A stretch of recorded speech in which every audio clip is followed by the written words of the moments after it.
He didn't ask. He held his hand out, right there at my own kitchen table, like I owed him something. Dad, just sign it over to me this month. I'll handle the bills. You won't have to worry about a thing. I looked down at that check, 31 years of railroad work sitting in one small piece of paper, and something in me went very still. My name is Gene Holloway. I'm 70, retired railroad conductor, outside Boise, Idaho. And the day my son held his hand out for my pension check like it was already his was the day I finally understood exactly how far things had gone. Kyle, I'm not signing this over to you. Dad, come on. It's just easier this way. Easier for who? He didn't answer that question directly. He never did. It hadn't always been like this. Kyle moved back in with me 18 months earlier, after his divorce, said he just needed a little time to get back on his feet. I told him, of course, stay as long as you need. Family helps family. That's what I believed, and I still believe it. What I didn't expect was how quickly a little time turned into an arrangement Kyle seemed to think was permanent, and how quickly helping out turned into an expectation that my money was simply available whenever his ran short. It started small. Groceries here and there. Gas money for job interviews that never seemed to turn into jobs. Then it was the electric bill, just this once, which turned into most months. He started using my truck more than I did. Said his own car needed work he never quite got around to scheduling. He'd order takeout some evenings and set my card down on the counter without asking. Already halfway through explaining, he'd pay me back before I could say a word about it. I don't remember him ever actually paying me back. By the time he asked me to sign my whole pension check over to him directly, I realized I hadn't actually seen a full check of my own money in almost 4 months. I sat with that realization a long time after he left the kitchen that evening. I called my old friend Walt the next morning, a man I'd known since our railroad days together, the kind of friend who never sugarcoated anything. Gene, you sound rattled, he said. What's going on? I told him everything. The check, the bills, the 18 months of just this once that had quietly become every single month. Walt was quiet for a long moment. Gene, how much of your own money do you actually have control over right now? I did the math out loud, slowly, and didn't like the answer even as I said it. Gene, Walt said, that boy isn't struggling anymore. He's comfortable, and you're the one paying for the comfort. I didn't want to believe that, but sitting there with the numbers laid out plain in front of me, I couldn't find a way around it either. I thought about my own father, gone 30 years now, who used to say that a man's dignity was the last thing he should ever hand over, no matter how much someone else needed it more than he did. I hadn't thought about that saying in years. I thought about it plenty that week. Then, 3 days later, something happened that made the decision for me. I came home from the grocery store to find Kyle sitting at my kitchen table with a stack of mail, my mail, already opened. My pension statement sat on top, and beside it, a sticky note in his handwriting listing out shared expenses for the month, my share circled twice, larger than his own. I figured I'd save you the trouble of sorting through it, he said, not quite looking up. I stood in my own doorway, grocery bag still in my hands, staring at a budget my own son had written out for my own money without asking me a single question about it. I didn't say much that evening. I put the groceries away, ate dinner in near silence, and went to bed early. But something inside me had finished deciding by the time my head hit the pillow. I didn't confront Kyle right away. Instead, I did something I hadn't done in longer than I could remember. I went for a long drive, alone, out past the edge of town, just to think. I passed an RV dealership on the way back, one I'd driven by 100 times without ever really looking at it. This time I pulled in. The salesman, a friendly younger man named Curtis, walked me straight to the back of the lot, past the smaller trailers and the modest travel campers, to a model sitting alone under its own awning like it knew it belonged there. A Newmar King Air, he called it, 45 feet of brushed steel and tinted glass, barely 2 years old, the kind of thing I'd only ever seen pulling into truck stops with out-of-state plates while I sat there in my old pickup wondering who could afford such a thing. Turned out, as of that afternoon, I could. Full residential kitchen, granite countertops that caught the light when Curtis flipped on the overheads. A king bed in the back, real mattress, not some fold-down cot. Heated tile floors.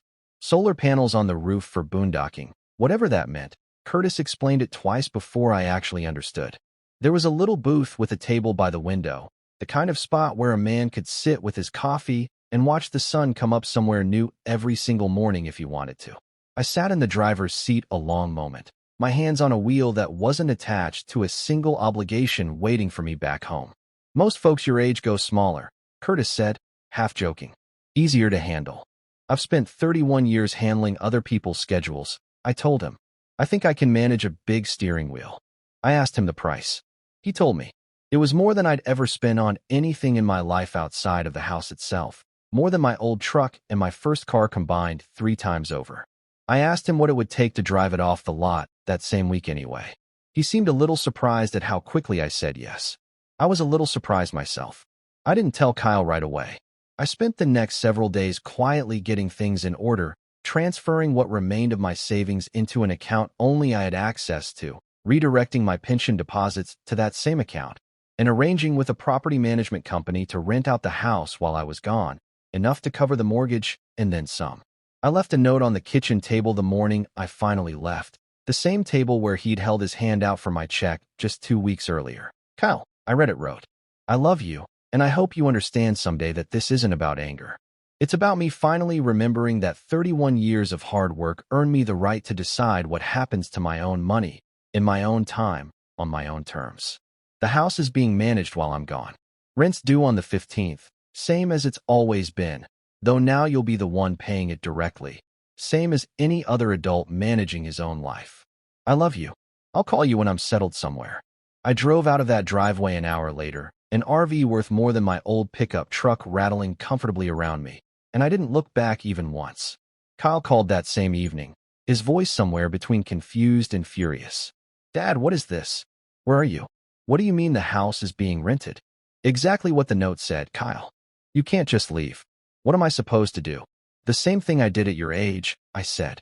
Figure it out. He hung up on me. He called back the next day, calmer, trying a different approach. Dad, I think we should talk about this like adults. I agree completely, I said. I'm glad you're ready to. The conversation that followed wasn't easy. Kyle argued that I'd abandoned him without warning, that 18 months of living together should have meant something more stable than an empty house and a rental agreement he never agreed to. I told him, as calmly as I could manage, that 18 months of increasingly expecting my money without ever once asking how I felt about giving it wasn't exactly the picture of family he seemed to think it was either. Neither of us fully agreed with the other that call.